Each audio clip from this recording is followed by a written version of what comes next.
इस वीडियो में G20 के बारे में देखेंगे जो क्लास 10th के एग्ज़ाम के लिए इम्पोर्टेंट है।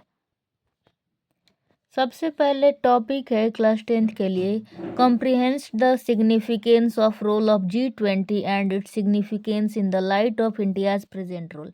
यानी यही बोल रहा है कि जो G20 का सिग्निफिकेंस महत्व है उसका आपके इंडिया के वर्तमान समय में कितनी भूमिका है G20 का। ठीक, तो सबसे पहले हम आंसर को कैसे शुरुआत करेंगे कि G20 is an international forum of both developing and developed country. यानी ये एक अंतर्राष्ट्रीय फोरम है, यानी एक ऐसा संघ है, बहुत G20 यानी ग्रुप ऑफ 20 कंट्री। ठीक, और इसमें कौन कौन से कंट्री आते हैं?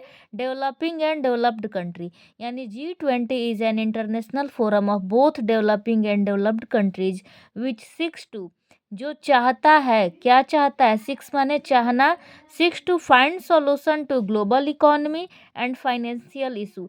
यानी विश्व का आर्थिक स्थिति ठीक हो जाए और फाइनेंशियल इशू यानी कोई भी वित्तीय इशू समस्या आती है पैसा से संबंधित, तो उसको क्या करना है? सॉल्व करना है। ये काम है G20 का। ठीक, इसमें डेवलपिंग और डेवलप्ड कंट्री दोनों आते हैं। तो इंडिया हमारा अभी डेवलपिंग है।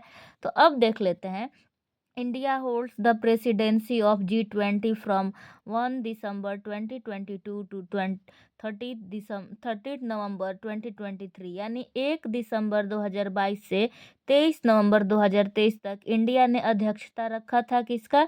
G20 का। It plays an important role, इसने क्या किया? बहुत ही महत्वपूर्ण भूमिका निभाई।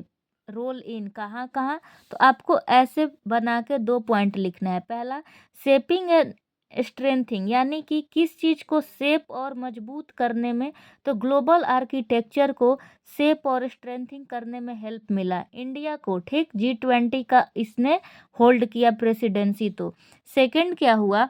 Governance on all major international economic issue, यानी जो भी सरकार है या शासन जो चलाती है उसको मेजर इंटरनेशनल इकोनॉमिक इशू, इस पे बहुत सारा चीज़ जो भी वित्तीय इशू है अंतर्राष्ट्रीय स्तर पर, उस पे इसको समझने का, अपनी बातों को रखने का, ये सारा चीज़ मौका मिला। तो आपको एग्ज़ाम में बहुत लेंदी नहीं लिखना है, बस इतना ही लिखना है ताकि जो मेन पॉइंट है ऊपर ऊपर दिखे और जो भी कॉपी चेक कर रहा है उसको चीज़ें आसानी से समझ में आ जाए। आप कॉपी को बहुत ज़्यादा मत भरने का कोशिश कीजिएगा। आई होप कि आपको G20 वाला मामला बहुत अच्छे से समझ में आ गया होगा।